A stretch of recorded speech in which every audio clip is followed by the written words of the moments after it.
പാതുവായിലെ അന്തോനീസ് എന്നാണ് നമ്മളെല്ലാവരും പറയുന്നത്. സത്യത്തിൽ അന്തോനീസ് ജനിച്ചത് ഇറ്റലിയിലെ പാതുവായിലല്ല, പകരം പോർച്ചുഗലിലെ ലിസ്ബണിലാണ്. മാതാവ് കഴിഞ്ഞാൽ ഒരുപക്ഷെ ഏറ്റവും കൂടുതൽ ആളുകൾ മാധ്യസ്ഥം അപേക്ഷിച്ച് പ്രാർത്ഥിക്കുന്നത് വിശുദ്ധ അന്തോനീസിനോടെന്നാണ് ഞാൻ കരുതുന്നത്. നമ്മുടെ പാതുവായിലെ വിശുദ്ധ അന്തോനീസ് പോർച്ചുഗൽക്കാർക്ക് ലിസ്ബണിലെ അന്തോനീസാണ്. അതിന് പിന്നിലെ കാരണം വിശുദ്ധ അന്തോനീസ് ജനിച്ചതും വളർന്നതുമൊക്കെ ലിസ്ബണിലാണ്.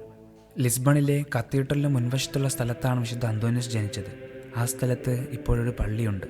നിങ്ങളിപ്പോൾ കാണുന്നത് അന്തോനീസ് ജനിച്ച അതേ സ്ഥലമാണ്. പള്ളിയുടെ അണ്ടർഗ്രൗണ്ടിലാണ് ഇപ്പോഴുള്ളത്.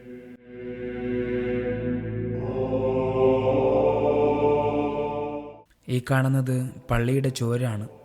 അതിലെ പെയിൻറ്റിങ്സൊക്കെ ടൈൽസിലാണ് ചെയ്തേക്കുന്നത്. ലിസ്ബണിൽ സാധാരണഗതിയിൽ ഹ്യൂമിഡിറ്റി കൂടുതലായതുകൊണ്ട് പെട്ടെന്ന് ചുവരുകളുടെ ഭാഗങ്ങൾക്ക് ഡാമേജ് സംഭവിക്കാതിരിക്കാനാണ് അങ്ങനെ ചെയ്യുന്നത്.